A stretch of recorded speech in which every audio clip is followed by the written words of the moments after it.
Assalamualaikum warahmatullahi wabarakatuh. Perkenalkan, nama saya Rifki Zumakirul Anwar dari kelas 12 IPS 3 nomor absen 29. Di sini saya ingin mendeskripsikan tugas sejarah Indonesia KD 3.7 yang berbunyi peran pelajar, mahasiswa, dan pemuda dalam perkembangan ketatanegaraan Indonesia. Nah, dalam KD 3.7 ini dibagi menjadi dua. Yang pertama masa kolonial dan yang kedua kemerdekaan. Nah, pada masa kolonial ini dibagi lagi menjadi dua. Yang pertama masa kolonial Belanda dan yang kedua masa kolonial Jepang. Pada masa kolonial Belanda terdapat adanya politik etis. Nah, politik etis ini terselenggara berkat kegigihan John Theodor van Deventer dan Van Col yang bertujuan untuk memperjuangkan politik kolonial yang lebih menyejahterakan pribumi kepada parlemen Belanda. Adapun praktik pendidikannya ini dibagi menjadi dua jalur. Yang pertama pendidikan pribumi dan yang kedua pendidikan non pribumi. Dampak dari berdirinya sekolah pada masa politik etis adalah munculnya golongan terpelajar, munculnya organisasi pergerakan. Adapun beberapa organisasi pergerakan yang telah didirikan. Yang pertama gerakan kebangsaan. Nah, gerakan kebangsaan ini dibagi menjadi tiga. Yang pertama Budi Utomo didirikan atas inisiatif pemuda pelajar Stovia pada 20 Mei 1908. Sikap non politik yang ditunjukkan oleh organisasi ini membuat Budi Utomo dapat bekerja sama dengan pemerintahan Belanda. Yang kedua, Sarekat Islam. Sarekat Islam didirikan oleh Haji Samun Hadi di Solo pada tahun 1991. Yang tadinya bernama Sarekat Dayang Islam sekarang berubah nama menjadi Sarekat Islam yang berkecimpung di bidang politik. Nah, yang ketiga, Partai Nasional Indonesia. Partai Nasional Indonesia ini didirikan oleh Insinyur Soekarno dengan para anggota kelompok studi klubnya. Nah, organisasi Partai Nasional Indonesia ini strategi perjuangannya non kooperatif. Nah, organisasi pergerakan keagamaan ini yaitu Muda Kristen Jawi, Jong Islameten Bon, Pemuda Muslimin Indonesia atau PSII, Pemuda Ansor atau NU, Pemuda Muhammadiyah. Dan yang keempat yaitu organisasi kepaduan. Organisasi ini didirikan di Jakarta pada tahun 1912 dengan nama Nederlandse Padvinder Organisatie atau NPO. Sekarang dikenal dengan Pramuka, kemudian diganti menjadi Nederland Indische Padvinder Vereniging atau NIPV. Nah, yang kedua masa kolonial Jepang.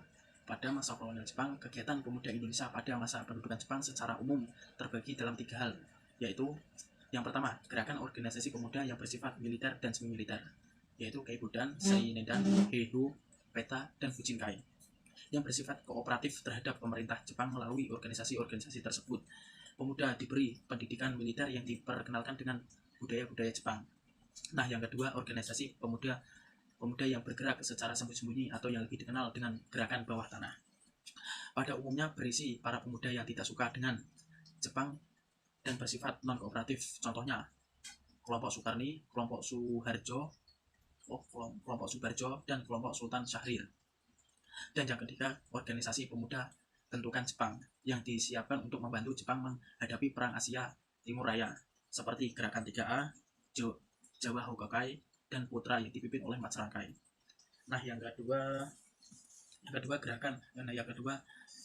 kemerdekaan. Nah, pada kemerdekaan ini dibagi menjadi dua. Yang pertama, peristiwa Tritura atau yang disebut 3 tuntutan rakyat.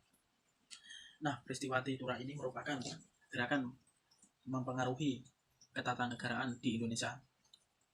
Aksi Tritura oleh mahasiswa berhasil menggulingkan pemerintahan Orde Lama.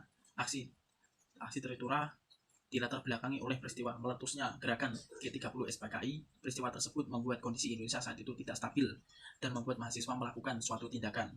Mahasiswa mulai bangkit untuk membentuk suatu wadah seperti KAP Gestapu atau Kesatuan Aksi Pengganyangan Kontra Revolusi Gerakan 30 September.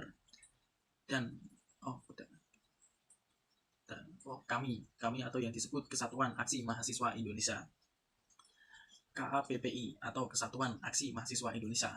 Mereka bersama-sama dengan rakyat mendatangi gedung DPR dan mengajukan tritura yang berisi 1. Pembubaran PKI. 2. Pembersihan kabinet dari unsur-unsur G30 SPKI.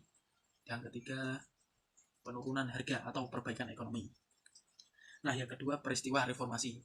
Pada tanggal 5 Maret 1998, 20 utusan mahasiswa UI mendatangi gedung DPR atau MPR untuk menyatakan penolakan terhadap pidato pertanggungjawaban Presiden Soeharto. Pada 11 Maret 1998, MPR kembali menunjuk Soeharto untuk kelima kalinya. Keputusan ini memicu aksi demonstrasi. Pada 15 April 1998, Presiden Soeharto meminta para mahasiswa untuk mengakhiri protes dan kembali ke kampus. Setelah sebulan lamanya berdemonstrasi, pada tanggal 12 Mei 1998 terjadi penembakan oleh tentara terhadap 4 mahasiswa Trisakti yang kemudian dikenal dengan nama tragedi Trisakti. Pada tanggal 12 sampai tanggal 13 Mei 1998, para mahasiswa mendorong perubahan melalui agenda reformasi dan berhasil menduduki gedung DPR atau MPR. Sekian presentasi dari saya. Wassalamualaikum warahmatullahi wabarakatuh.